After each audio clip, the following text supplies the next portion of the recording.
श्याम सिंह हैं? अरे भाई तुम्हारी आलू पूरी की बात तो देखो माननी पड़ेगी भाई। बच्चे से लेकर बड़े तक सब दीवाने हैं। हाँ अरे रामू काका, बस बस, ये तो आप लोगों का प्रेम है सब, जिसकी वजह से मैं और निर्मला इतनी खुशी से रह पा रहे हैं। अरे निर्मला से याद आया भाई कि मुझे दादा कब बना रहा है भाई? अरे बस कुछ महीने और चाचा, अभी तो बस 4 महीने ही हुए हैं। बढ़िया बढ़िया।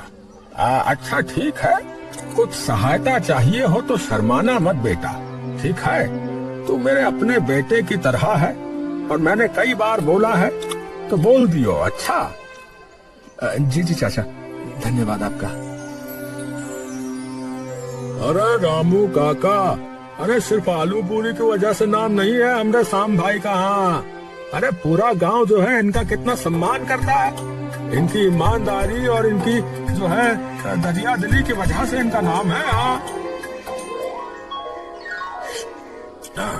हाँ भाई, ये बात तो बिल्कुल सही कही है तुमने, 100% की बात है भैया। हर रविवार मंदिर की चौखट पे जाके जो है गरीबों में खाना बांटना है, और दुकान पे कभी भी कोई गरीब आ जाए तो उसको जो है मुफ्त में ही खाना दे देता है ये बेचारा। अरे चाचा, भगवान जब इतना दे रहा है मुझे, तो मेरा भी तो धर्म बनता है कि मैं भी किसी जरूरतमंद को दूं, है कि नहीं? और फिर सोचिए ना कि किसी गरीब को 2 पूरी दे देने में क्या ही बिगड़ जाना है किसी का। भाई वाह श्याम, आदमी हो तो तुम्हारे जैसा हो बेटा, वरना ना हो। हाँ तभी ठेले पर गांव के मुखिया उधम चंद का बेटा गर्जन अपने कुछ दोस्तों के साथ वहां आ जाता है। हाँ भाई श्याम, लगा फटाफट 4 प्लेट आलू पूरी, चल। अब लगाता हूँ, 2 मिनट बस। श्याम जल्दी से 4 प्लेट आलू पूरी बनाकर उन्हें परोस देता है। वहीं दूसरी ओर रामू और भीम चुपचाप ये सब देखते रहते हैं। अरे जितना मर्जी इतना खाओ, अपना ही समझो इस ठेले को। हाँ, सभी दोस्त एक एक करके पूरी पे पूरी और सब्जी मंगवाते जाते हैं और श्याम सिंह उनके लिए आलू पूरी लाता रहता है और थोड़ी ही देर में सबका पेट भर जाता है। हाँ भाई, कैसा लगा बे? तो यार बढ़िया यार। भाई वाह, मजा आ गया भाई। अबे यार, पर पैसे कितने हो गए? अबे पागल है क्या? पागल है क्या तू? अबे मैंने कहा था ना अपनी दुकान है, और इसके लिए तो इतना ही बहुत है कि इसे मेरे बापू यहाँ ठेला लगाने दे रहे हैं, समझा? गर्जन अकड़कर श्याम की ओर देखता है। हाँ भाई, लेगा क्या पैसे? श्याम सिंह बस चुपचाप सर झुका लेता है और गर्जन और उसके दोस्त वहाँ से हंसते हुए चले जाते हैं। अरे बेटा श्याम, अरे तूने ऐसे ही क्यों जाने दिया उन्हें? पैसे क्यों नहीं लिए? अरे जाने दो रामू चाचा। अरे पर ये तो गलत बात है भैया। अरे वो मुखिया का बेटा है, और आपको तो पता ही है कि हमारा मुखिया कितना सिर फिरा है। क्यों फालतू में उसके बेटे से उलझकर मैं अपने पेट पे लात मारूं, बताइए? अरे मुखिया का बेटा है तो ठीक है, पर कब तक उसे यूं ही मुफ्त में खिलाते रहोगे तुम? है कल को ठेला लूट के चला जाएगा, तब भी चुप थोड़े ही रहोगे? अरे बेटा, बोलना तो पड़ेगा ना, है? मुफ्त का थोड़ी आता है ये राशन बेटा। और फिर तू डर क्यों रहा है? अरे हम हैं तो सही तेरे साथ। हाँ भैया, एक तो वैसे ही उसके बाप ने पूरे गांव की दुर्गति की हुई है। बताओ, ना कोई रोड बनवाया, ना विद्यालयों की हालत ठीक हुई है? शौचालय बनवाने का वादा किया रहा और अभी तक नहीं बना है भैया। हमें पता नहीं है क्या? अरे मुझे तो ये समझ में नहीं आता कि पिछले 2 बार से ये जीतता कैसे आ रहा है चुनाव में भाई। ठीक है चाचा, अगली बार जब भी आएगा तो बोल दूंगा मैं। हाँ हाँ बेटा, बिल्कुल बोल दियो, डरने की कोई जरूरत नहीं है ऐसों से। कुछ दिनों बाद कुछ देर बाद गर्जन सिंह फिर से श्याम के ठेले पर आ जाता है। हाँ भाई, लगा एक प्लेट चल। श्याम धीरे से रामू की ओर देखता है। अभी लगाता हूँ। श्याम एक प्लेट में आलू पूरी रखकर गर्जन को दे देता है। गर्जन आलू पूरी खाकर जाने ही लगता है कि तभी श्याम उसके सामने आकर खड़ा हो जाता है। क्या है? पैसे दो इसके जो खाया है। गर्जन की आंखों में एकदम से गुस्से का भाव आ जाता है। अबे ओए, अबे मुझसे पैसे मांगेगा? अबे भूल गया कि मेरा बाप कौन है? अबे वो चाहे जो भी हो, मुफ्त में थोड़ी खिलाता रहूंगा। मैं भी तो कमाने के लिए यहाँ पर खड़ा हूँ ना। गर्जन तभी श्याम का गिरेबान पकड़ लेता है। अबे ओए, अबे बापू को पता लग गया ना, फिर सोच लेना कि क्या होगा तेरे साथ है। तभी रामू वहाँ आ जाता है। अरे क्या करेगा वरना वो है? अरे अपने हक के पैसे मांग रहा है ये, और इसका गिरेबान। अबे तू कौन है बे बुड्ढे? ठेले पर खड़े सभी लोग गर्जन की ओर बढ़ने लगते हैं। अबे तुम लोग जानते नहीं हो मुझे। मेरे बापू को पता चला ना तो तुम सबकी खटिया खड़ी कर देंगे, बता रहा हूँ। अरे उसका गिरेबान छोड़ो, हमने कहा भैया तुमसे। सबको अपने साथ खड़ा देख श्याम के सीने में भी एक जोश आ जाता है। श्याम झटके से गर्जन का हाथ अपने गिरेबान से छुड़ा लेता है। मेरे पैसे दो। गर्जन डरकर श्याम को उसके पैसे दे देता है और तुरंत वहाँ से निकल जाता है। उधम चंद आराम से हीटर के सामने हाथ सेक रहा होता है कि तभी गर्जन गुस्से में तमतमाता हुआ अंदर आता है। ए बापू, बापू। अरे क्या हो गया रे? इतनी भरी दोपहर में क्यों चिल्ला रहा है तू? ए बापू, मुझे ऐसा लगता है कि गांव वालों के मन से जो है ना, आपका खौफ निकलता जा रहा है। अबे क्या बोले जा रहा है? साफ साफ बता। गर्जन सारी बात बता देता है। किसकी इतनी औकात हो गई कि तुझे धमकी दे रहे हैं? तू जा और मुझे ये बता दे कि वो आलू पूरी वाला कहाँ खड़ा होता है। बाकी मैं अपने आप देख लूंगा। जा। श्याम सिंह और उसकी बीवी निर्मला आराम से अपने बिस्तर पर सो रहे थे कि तभी उनकी आंख पर कोई रोशनी चमक उठती है। श्याम और निर्मला धीरे धीरे आंखें खोलते हैं और जैसे ही उनकी नजर बाहर धधकती आग पर पड़ती है, उसका मन भी एकदम से दहक उठता है। ये क्या है? श्याम और निर्मला दौड़कर बाहर जाते हैं तो देखते हैं कि उसका पूरा ठेला आग की लपटों में जल रहा होता है। ठेले पर रखे बड़े बर्तन और ठेले की हर चीज धीरे धीरे नष्ट हो रही होती है। अरे नहीं, अरे नहीं, अरे नहीं, अरे नहीं।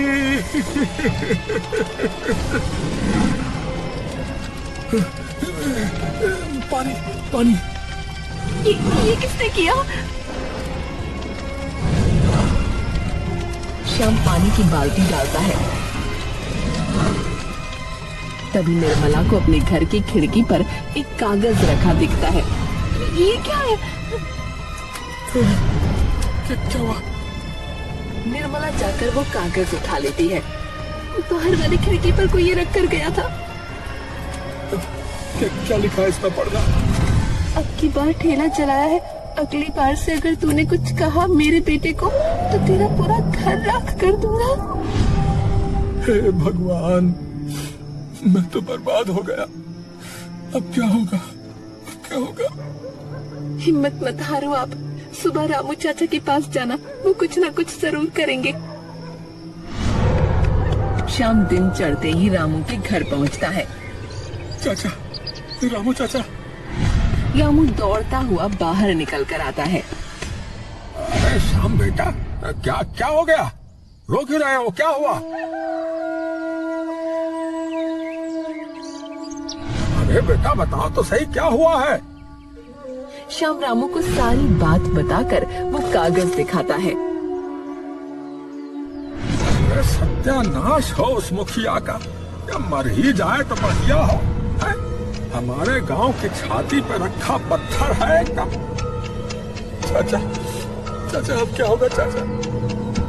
अरे चल तू मेरे साथ, हम सब देखते हैं कि क्या हिसाब है उसका। हाँ। रामू श्याम के साथ कुछ और गांव वालों को लेकर सीधा मुखिया के घर के सामने पहुंच जाता है। ए मुखिया, बाहर आ। मुखिया।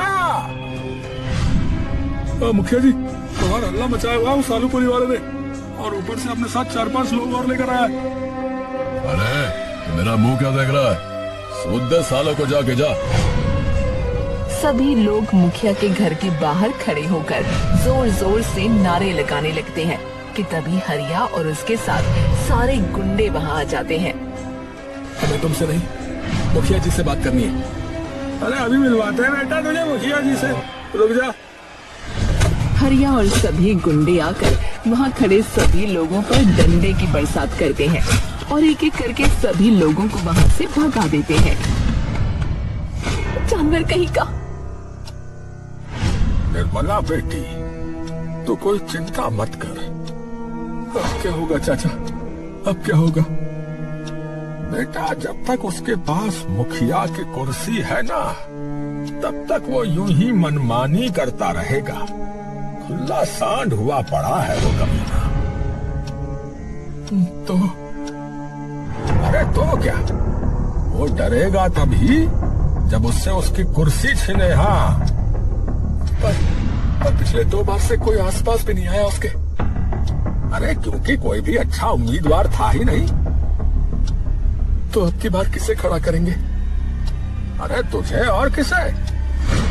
श्याम रामू को चौंक कर देखता है। अरे क्या बोलते हो चाचा? अरे क्यों, क्या गलत बोला है मैंने? अरे चाचा, मुझे देखिए, मुझे कोई क्यों वोट डालेगा? अरे बेटा मेरी बात सुन, गांव में अगर सबसे ज्यादा सम्मान किसी का है तो वो तेरा है बेटा। जवान से लेके बूढ़े तक तेरे ठेले पे आता था, सिर्फ इसलिए नहीं क्योंकि तू आलू पूरी अच्छी बनाता था, बल्कि इसलिए क्योंकि वो तेरा सम्मान करते हैं बेटा, दिल से। और तुझे भी पता ही है कि जब से ये उधमचंद मुखिया बना है, तब से इस गांव की क्या दुर्गति हो गई है। एकदम बिछड़ गया है पूरा गांव। हाँ, पूरा भारत कहाँ निकल गया और ये वही का वही पड़ा है ये गांव। हाँ चाचा, हाल तो अपने गांव का बुरा है ही। एक सुविधा तक नहीं आई अभी तक।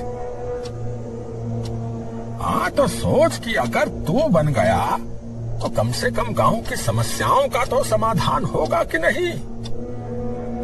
चाचा, बस एक ठेले पे तो उस मुखिया ने इतना बवाल मचा दिया, जो चुनाव में खड़ा हो गया तो पता नहीं क्या ही करेगा।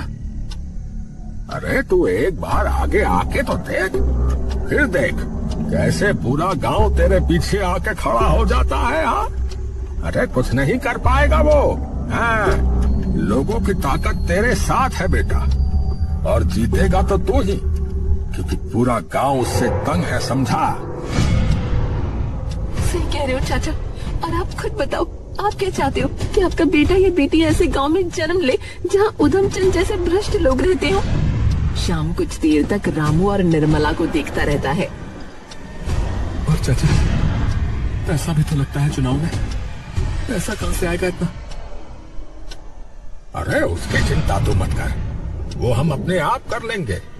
तू बस अब हाँ बोल। हाँ तो ठीक है चाचा, अगर यही एक हल है तो यही सही। अरे भ्रष्ट लोगों का गांव में क्या काम है?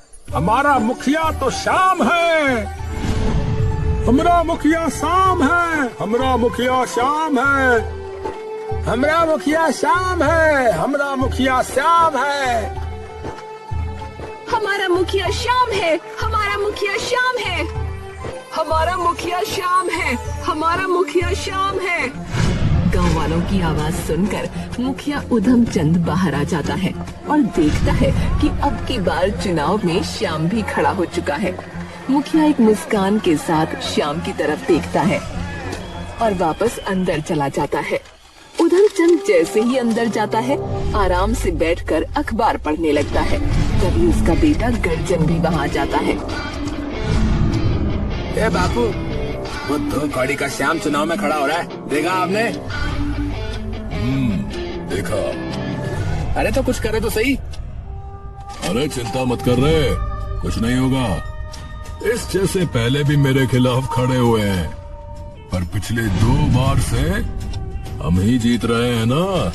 बोल। अरे पर अब उसकी खूब इज्जत है गांव में। ये सियासत है बेटा, सियासत। इसमें महानता से कुछ नहीं होता। अरे दिमाग चाहिए होता है, दिमाग। मैं कह रहा हूं ना कि तेरा बाप ही जीतेगा, है तो चिंता मत कर। गांव का मैदान खचाखच भरा है। सभी लोग शाम को देखने के लिए वहां खड़े होते हैं और जैसे ही शाम मंच पर चढ़ता है तो मानो पूरा मैदान तालियों की गड़गड़ाहट से कांप उठता है। मेरे भागनपुर के भाइयों और बहनों, मुझे शायद आप लोगों को बताने की आवश्यकता नहीं है मेरे बारे में। आपका अपना आलू पूरी वाला श्याम सिंह। ठेला तो अब नहीं है, पर हाँ, कभी मन करे तो आ जाना, बनाकर अवश्य खिला सकता हूं। भाइयों, पिछले 8 से 10 वर्ष से जो इस गांव के अंदर हो रहा है उसे हम सब देख ही रहे हैं। सड़कों की समस्या, शिक्षा की समस्या, स्वच्छता की समस्या और भी ना जाने कितनी समस्याएं जिसे हम सब लोगों ने झेला है पिछले कई सालों से। तो मेरा आपसे वादा है कि अगर ये चुनाव में जीत गया तो इस गांव का विकास अवश्य होगा। ये गांव, इसकी सड़कें, इसकी मिट्टी मेरा घर है। ये गांव मेरी जन्मभूमि है, मेरी कर्म भूमि है और आप लोग मेरा परिवार है। और परिवार का सदस्य होने के नाते मैं आपसे प्रार्थना करता हूं कि कृपया अपने इस परिवार के सदस्य को अपना सहयोग दें, ताकि हम अपने इस घर को एक ऐसी ऊंचाई पर ले जाएं कि हमारी आने वाली पीढ़ियां भी हम पर गर्व करें। बस यही एक प्रार्थना इस श्याम सिंह की है अपने इस परिवार से। जय राम जी की भैया। सभी लोगों की तालियां श्याम सिंह का भाषण सुनते ही पूरे गांव में गूंज जाती हैं। अरे भैया, अरे हमरा वोट तो बेशक अभी ले लो भैया। हाँ बोलो कहाँ लगाना है ठप्पा। अरे हमारा नेता कैसा हो, श्याम सिंह जैसा हो। हमारा नेता कैसा हो, श्याम सिंह जैसा हो। कुछ महीनों बाद ही सभी लोग अपना मतदान देने चले जाते हैं। चुनाव बूथ के बाहर भारी भीड़ इकट्ठा हो जाती है और वहीं दूर खड़े श्याम और रामू भी खुशी से सभी लोगों को अंदर जाते हुए देखते रहते हैं। अब तो बदलाव जरूर आएगा चाचा। अरे बिल्कुल आएगा बेटा, बिल्कुल आएगा। निर्मला ने तो मिठाइयाँ बना के भी रख ली हैं। वो तो उसका 9वां महीना चल रहा है, वरना मानती नहीं वो बिना यहाँ आए। अब आखिरकार मतदान की गिनती का दिन आ जाता है। श्याम सिंह चिंतित सा वहाँ खड़ा है और वहीं एक तरफ उधम सिंह बिल्कुल बेफिक्रा खड़ा हुआ है। सभी लोग शांत हो जाइए, परिणाम घोषित करने का समय आ गया है। उधम सिंह को मिले हैं पूरे 2012 वोट और वहीं श्याम सिंह को मिले हैं मात्र 176 वोट। जितने भी लोग उस वक्त वहाँ मौजूद होते हैं, सबकी सांसें एक पल के लिए मानो थम सी जाती हैं। क्या सिर्फ 176? इतने में उधम चंद के आदमी जोर जोर से उसकी जीत के नारे लगाने लगते हैं। वहीं दूसरी ओर श्याम एकदम चुप और स्तब्ध वहाँ खड़ा रह जाता है। उसके मन में आता है तो बस प्रश्नों का ज्वार और दुख। रामू उसके बगल में खड़ा अपना सिर पकड़ लेता है। अरे अरे ये सच नहीं हो सकता बेटा, पूरा गांव तेरे साथ था, फिर ये कैसे हो सकता है? रामू श्याम से खूब बात करने की कोशिश करता है, लेकिन श्याम को तो मानो कोई सांप सा सूंघ जाता है। थोड़ी देर बाद रामू श्याम को लेकर अपने घर आ जाता है। रामू और श्याम एकदम दुखी से होकर उसके घर पर बैठे हैं। चाचा, मुझे तो कुछ समझ में नहीं आ रहा है। अरे बेटा, समझ तो मुझे भी नहीं आ रहा है। आखिरी दिन तक पूरा गांव साथ लगा हुआ था, फिर क्या हुआ? तभी भीम वहां आ जाता है। अरे हमका पता है रामू काका कि क्या हुआ था, हमका पता है। अरे भीम, अरे तू यहाँ क्या कर रहा है रे? काका मुझसे बहुत बड़ी गलती हो गई है। मैं तो श्याम भाई और आपसे आग भी नहीं मिला सकता। श्याम उठकर उसके पास जाता है। अरे पर हुआ क्या है भीम भाई, बताओ तो सही। अरे आप हारे हो श्याम भाई, मेरे जैसे बिकाऊ लोगों की वजह से, श्याम भाई। ये सुनते ही रामू और श्याम चौंक जाते हैं। अरे भीम भाई, ये क्या कह रहे हो आप? सच कह रहा हूँ भैया। चुनाव से पिछली रात उधमचंद के आदमी आए थे। उन्होंने मुझे 10,000 रुपए दिए और बोला कि जो है वोट उधम सिंह को ही देना है। मेरे बेटे की स्कूल फीस भरनी थी तो मन में लालच आ गया भैया, और मुझे लगा कि सिर्फ कुछ लोगों के वोट से क्या ही हो जाएगा, तो मैंने उसे वोट दे दिया भैया।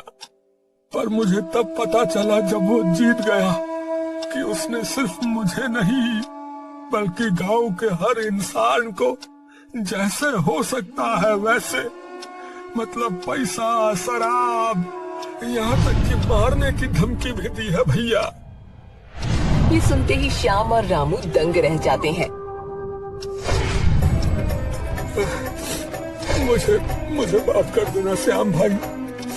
मेरे जैसे लोगों की वजह से इसके जैसे कमीने टाइप के लोग जीत जाते हैं हर बार। अरे भैया ठीक है माना, पर इतने लोग कैसे खरीद लिए उसने? मुझे भी कुछ तो गड़बड़ लग रही है। शाम तू घर जा, मैं और भीम पता करके आते हैं कि माजरा क्या है। मैं भी आता हूँ ना चाचा। अरे नहीं, तेरा आना ठीक नहीं है, तू घर जा। निर्मला चिंता कर रही होगी। ठीक है चाचा।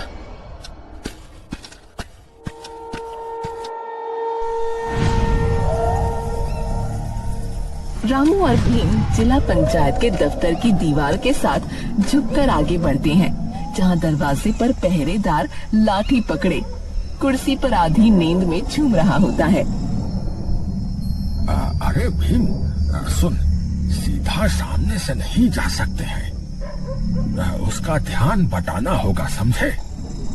रामू जमीन से एक पत्थर उठाता है और दूर अंधेरी गली की तरफ जोर से फेंक देता है। कौन है वहाँ? कौन है? अरे भाई कौन है वहाँ? वो आवाज की तरफ चल पड़ता है। दोनों दबे पैर जिला परिषद के दफ्तर के सामने आकर खड़े हो जाते हैं। दरवाजे पर पुराना ताला लटका होता है। भीम एक पत्थर उठाकर उस ताले को तोड़ देता है और सीधा रामू के साथ अंदर घुस जाता है। अंदर होता है तो सिर्फ अंधेरा। रामू तभी अपनी जेब से टॉर्च निकालकर जलाता है और इधर उधर देखने लगता है। रामू धीरे से सभी कागज देखने लगता है।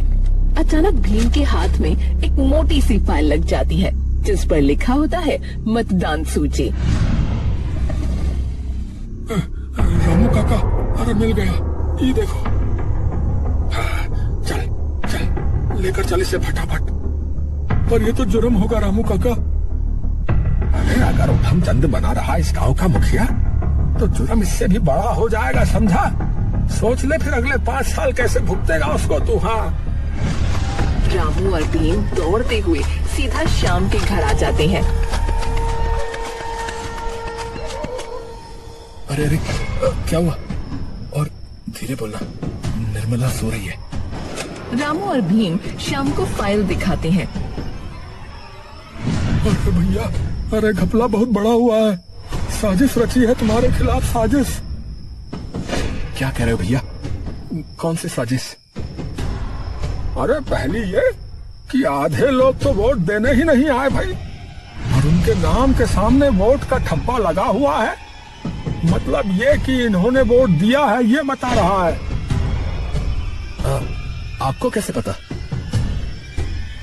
अरे मैं बताता हूँ भाई, मेरे चाचा शहर में थे, समझ गए? फिर भी उनके नाम के आगे देखो ठप्पा लगा है, कैसे लगा? और दूसरी बात, 45 नाम इस सूची में नए हैं जिन्हें कभी किसी ने देखा तक नहीं। तू खुद देख। एक मिनट, ये जो पता है, यहाँ तो सिर्फ एक इंसान रहता है, फिर इस जगह से 10 वोट कैसे गए हैं? सिर्फ इस एक पते से नहीं, बाकी के कुछ पतों से कम 20-20 वोट पड़े हैं। हाँ।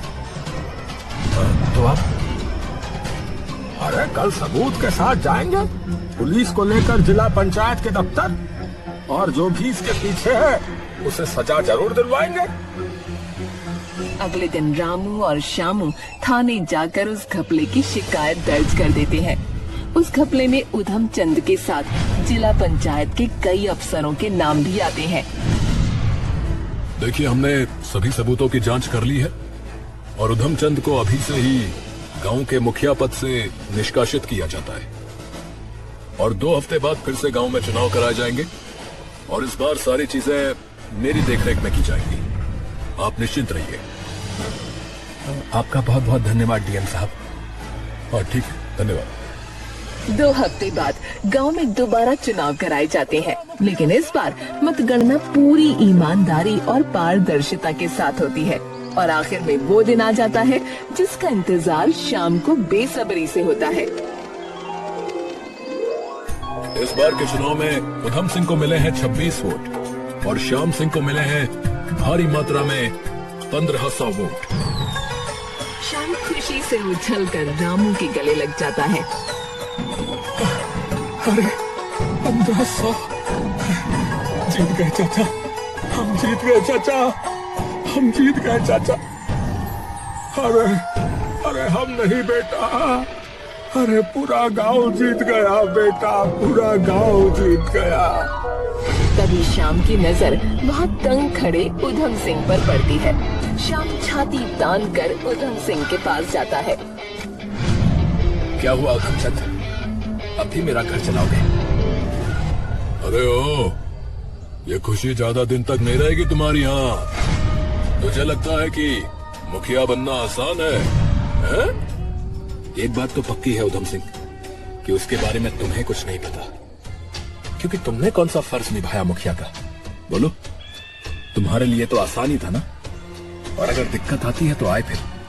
अपने इस परिवार और अपने आने वाले बच्चे के भविष्य के लिए तो मैं न जाने कितनी परेशानियां झेल सकता हूँ, समझे? तभी भीम दूर से चिल्लाता हुआ वहाँ आता है। अरे बहुत बहुत बधाई हो भैया, अरे तुम्हें लड़का हुआ है श्याम भाई। ये सुनते ही श्याम के चेहरे पर एक अनोखी सी मुस्कान आ जाती है। गांव के सभी लोग श्याम को कंधे पर बैठाकर पूरे गांव के चक्कर लगाने लगते हैं, और रामू दूर खड़ा आंखों में आंसू लिए ये सब देखता रहता है। आखिरकार हो ही गया परिवर्तन। जय हो, जय हो।